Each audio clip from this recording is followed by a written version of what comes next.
Hello everyone. तो आप देख सकते हैं क्लास 8th का बुक, जैसा कि आपने पिछले वीडियो क्लास में इसका 1.1 देख चुके हैं और वो अध्याय समाप्त हो चुका था। आज हम लोग नेक्स्ट अध्याय पर बात करने वाले हैं जो 2.1 प्रश्नावली 2.1 से स्टार्ट होने वाली है और इस अध्याय का नाम है समीकरण। ये जो वीडियो बन रही है बिल्कुल स्टूडेंट की मदद के लिए वीडियो बन रही है। जितने भी स्टूडेंट कोचिंग या ट्यूशन पढ़ते हैं, अगर वहाँ से वो नहीं सीख पाते हैं तो यहाँ से देख करके बिल्कुल वो आसानी से सीख पाए, ये उद्देश्य के साथ मैं बना रहा हूँ वीडियो। तो आप इसे विद्यार्थियों तक जरूर शेयर करें ताकि विद्यार्थियों को हेल्प मिल सके। तो चलिए स्टार्ट करते हैं। तो सबसे पहला क्वेश्चन आप देख सकते हैं 2.1 में आपके पास ये बुक हो तो निश्चित रूप से सामने में रख लीजिए और आपको मैं इसमें जो इजी से लेकर के हार्ड तक क्वेश्चन है सारे क्वेश्चन का हल हम यहाँ पर देखने वाले हैं। तो सबसे पहला क्वेश्चन आपको दिखाई दे रहा होगा बोर्ड पर। ये क्वेश्चन में कहा जा रहा है कि निम्न समीकरणों को हल कीजिए और अपने उत्तर की जाँच कीजिए। ठीक है, यहाँ पे आपको दो बातें इसमें कही जा रही है। पहले तो हल निकालने के लिए और उसके बाद इसका जांच करने के लिए। तो बहुत आसानी से हम लोग इसको देख लेते हैं। तो सबसे पहले विद्यार्थियों का इसमें x का मान निकालना है। x का मान निकालने का मतलब आपका इस क्वेश्चन का हल हो गया।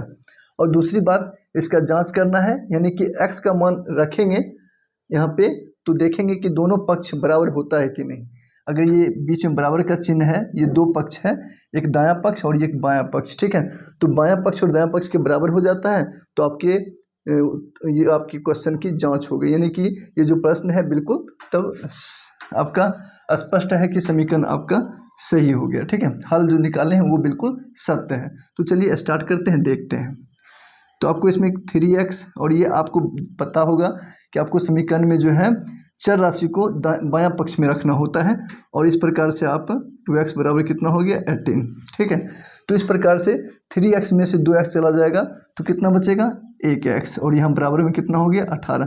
तो ये आपके मान निकल के सामने आ चुका है, x का मान 18 हो गया। ठीक है, ये तो आसान प्रश्न था और इस प्रश्न को हम अब जांच करेंगे। जांच करने की विधि क्या है, हमने आपको बताया था कि यही समीकरण आपको रखना है। यहाँ पर लिख देंगे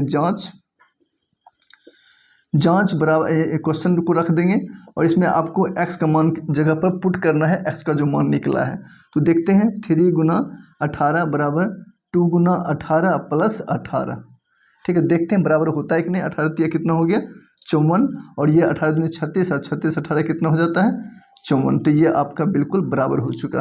तो इस प्रकार से x का मान जो है बिल्कुल संतुष्ट कर रहा है इस समीकरण को।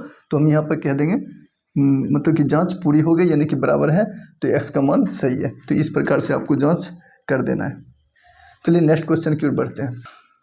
तो नेक्स्ट क्वेश्चन आ चुका है, देख सकते हैं 5t - 3 बराबर 3t - 5।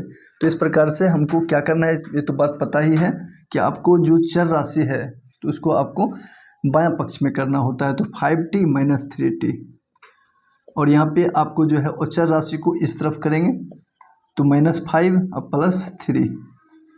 तो ये रूल है समीकरण का, पक्षांतर की क्रिया करना होता है। तो ये हमने कर दिया। इस प्रकार से आगे देखते हैं तो चर का मान कैसे निकलता है। 5t - 3t तो कितना हो जाएगा 2t और यहाँ पे कितना हो गया -5 और +3 तो ये आपको घट जाएगा तो कितना हो जाएगा -2। ठीक, अब यहाँ पर 2t बराबर -2 आया है तो ये 2 जो है वो चर राशि है, इसको भी हम इधर भेजेंगे तो ये गुना में है। जैसे कि ये गुना में है तो इसको हम इधर भेजेंगे तो गुना जब उधर जाता है एक पक्ष से दूसरा पक्ष होता है तो वो भाग में बदल जाता है। तो -2/2 हो जाएगा तो 2 एकम 2। इस प्रकार से t का मान जो है -1 आ जाएगा। तो इस प्रकार से आपका आसानी के साथ बन जाएगा।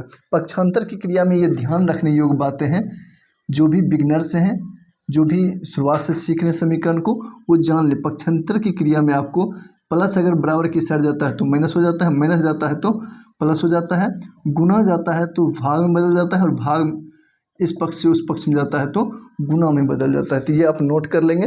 बाकी आपको समीकरण में यही बात ध्यान रखना है। इस प्रकार से पक्षांतर की क्रिया की आसानी से आप बना सकते हैं समीकरण को, जैसा कि इसमें बताया गया क्वेश्चन में है कि आपको जांच करना है। तो यहाँ पे आप जांच करके आसानी से आप बना सकते हैं। तो हमें जो हल निकला है, टी का मान जो निकला है, इसको समीकरण में हमको टी की जगह पर पुट करना है। तो 5t - 3 बराबर 3t - 5।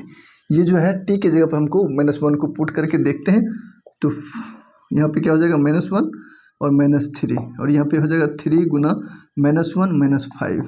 ठीक, तो इस प्रकार से हम देखें तो -5 -3 और ये -3 -5 हो रहा है, और ये आपका कितना हो जाता है, तो -5 देखिए प्लस गुना माइनस, तो माइनस हो जाएगा, इसका चिन्ह तो -5 ही रहेगा, -3, तो -3 और -5 इन दोनों कर्जा में है, तो ये आपका -5 और -3 कितना हो जाएगा, -8 जुट करके हो जाएगा, -3 और -5 ये दोनों है माइनस में, तो ये जुट कर भी -8 हो जाएगा। देख सकते हैं बराबर हो गया। तो इस प्रकार से आपका जांच पूरा हुआ।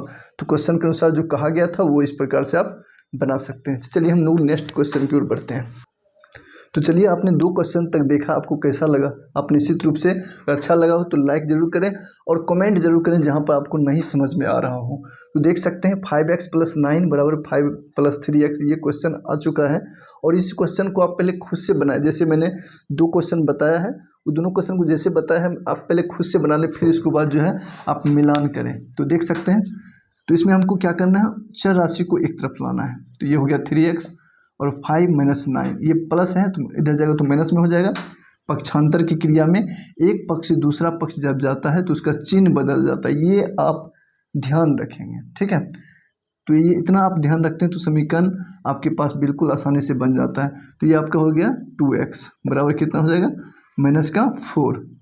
यहाँ पे +5 है और -9 है, दोनों घटेगा तो यहाँ पे माइनस वाला ज़्यादा हो जाएगा तो -4 हो जाएगा। ठीक है, तो इस प्रकार से आप देख सकते हैं 2x बराबर कितना हो गया, -4। तो इस प्रकार से आपका x बराबर -4/2, तो 2 दूनी 4, यहाँ पे x का मान कितना है, -2। ठीक है, बिल्कुल आसानी से प्रैक्टिस आप कर सकते हैं। और अब x का मान हम इसमें रखेंगे तो जांच हो जाएगा। तो जैसा कि क्वेश्चन में कहा गया था, तो जांच भी आप कर ही लें। 5x + 9 बराबर 5 + 3x, ये आपको x की जगह पर -2 पुट कर देना है। तो 5 गुने -2 + 9, 5 + 3 गुना -2। ठीक है, मैथ का अभ्यास आप इस प्रकार से जरूर करें, इससे आपका माइंड भी बिल्कुल रिफ्रेश हो जाता है। 5 दूनी -10 + 9, यहाँ पे देख सकते हैं 5 + 3 दूनी कितना हो गया, -6 हो गया। ठीक है, अब यहाँ पे देख सकते हैं -10 और +9, यहाँ पे -1 हो गया, और यहाँ पे कितना हो जाएगा 5 यहाँ पे प्लस माइनस तो माइनस हो जाएगा। तो यहाँ पे आप देख सकते हैं -1 हो गया, 5 में से 6 हो जाएगा तो -1 बचेगा। तो ये आपका जांच कंप्लीट हुआ। चलिए हम लोग नेक्स्ट क्वेश्चन की ओर बढ़ते हैं। तो देख सकते हैं नेक्स्ट क्वेश्चन आ चुका है, 4z + 3 बराबर 6 + 2z।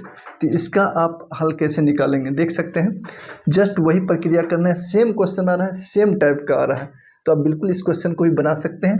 तो चलिए मैं ज़्यादा बातें ना करते हुए इस क्वेश्चन को बना देता हूँ आपको।